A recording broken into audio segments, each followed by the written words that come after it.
good morning, everyone, and welcome back to another week of Nexus grain market updates. It's Tuesday, May 27, 11:48 a.m., so just about to the noon hour.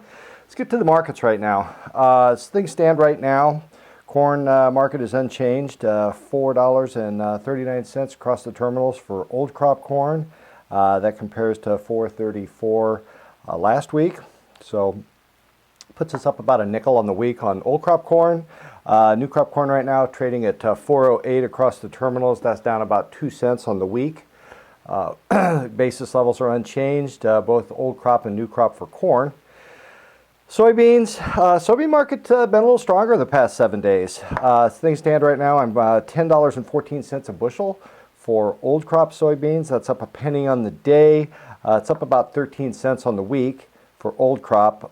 New crop soybeans are worth right at $9.90.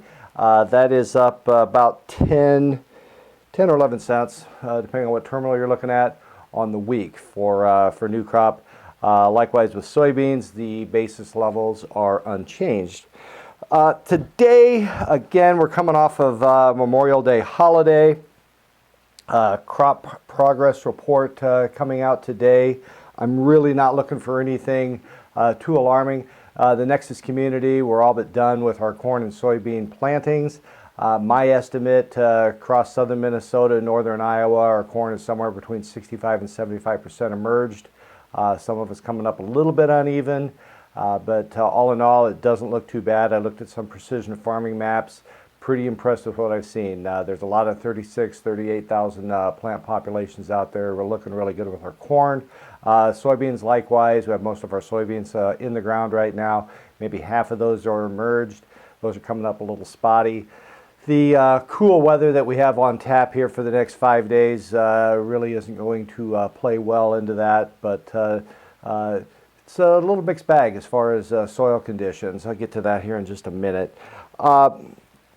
Later on this week, we are going to get a report I like to watch. It really doesn't give us any real great sense of direction one way or another, but the farm prices paid versus farm prices received. And I shared this slide with the company this morning.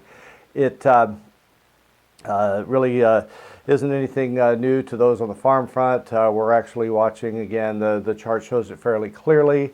That we're seeing even a greater divergence right now in prices paid versus prices received. As I say, it shouldn't come as any shock to anybody that's watching this right now. What I will tell you, though, and I'm going to get back to more of the fundamentals that are driving our markets. The past 7 days, we've seen a significant recharge in the top meter. Not so much in Iowa, but in the really dry states, northern Illinois, was very deficient in moisture, as well as our neighbors to the west. Nebraska, a little bit of South Dakota was experiencing some exceptionally dry subsurface moisture, and that's been replenished over the next 7 days. Likewise, our moisture anomaly map, same thing. We have returned to what I would consider a little more normal, a little more seasonal. What's on tap yet? We're not a lot of moisture in the forecast over the next 7 days, quarter to a half an inch at most over most of our territory in Nexus. So we'll keep an eye on that. The balance of fundamentals, I always like to cover the commitment of traders. That did come out last Friday, and we have seen our corn number. We have seen the professionally managed corn fund traders. Right now they're showing about 96,000 contracts short. That puts us in line with about where we were in the gut slot of harvest, middle of October of 24. Before anybody gets too panicky about that number, the doesn't really even hold a candle to where we were at last summer. The 9th of July, I just pulled up the history. 356,000 contracts short. So this isn't anything that the market cannot withstand. We came off, again, last summer, going into fall, we came off of almost these record short positions in the corn market, And in fact, we've seen a pretty dandy little corn rally after harvest. So I'm not getting too concerned about that. What really is carrying the water right now is the soy complex. As I mentioned earlier, the soybean market is up significantly over the past 7 days. That's all being carried right now with the soy oil. Soy oil is exceptionally volatile, but with volatility comes certain opportunities, and we're seeing that right now with soy oil. Look at the soy oil chart of length is what I call that. We are standing right now. Soy oil, you have to go back probably about 5 months. We're at a high.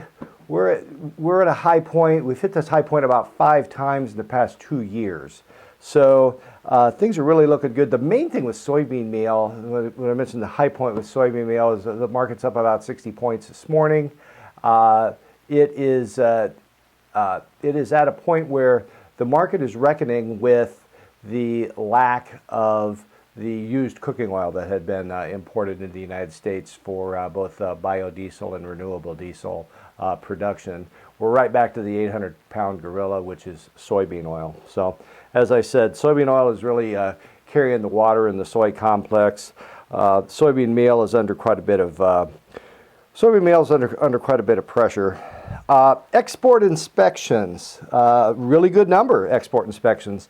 A couple of things I want to note. The corn number, 55 million bushels of corn packaged up and exported last week.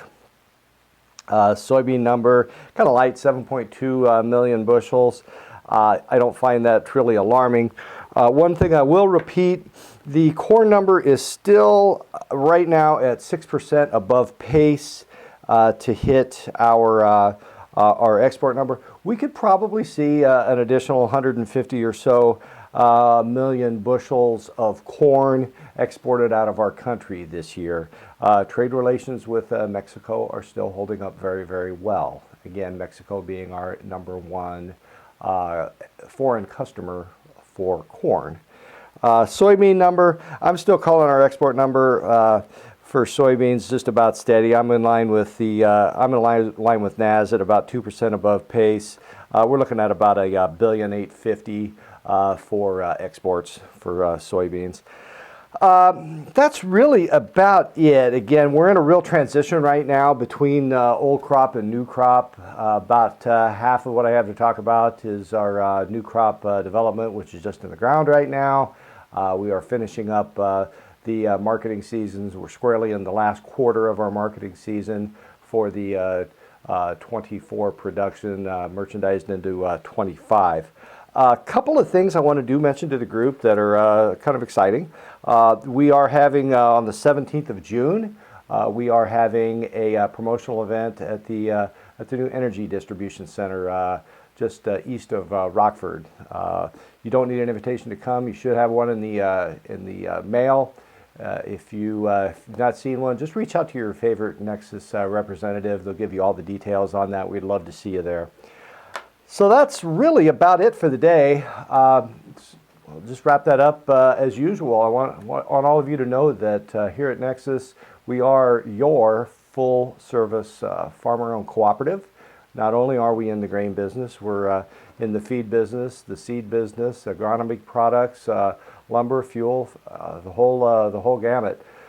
So reach out to your favorite Nexus representative for all of your needs, and we appreciate you and we appreciate your business. Thanks a lot. Goodbye now.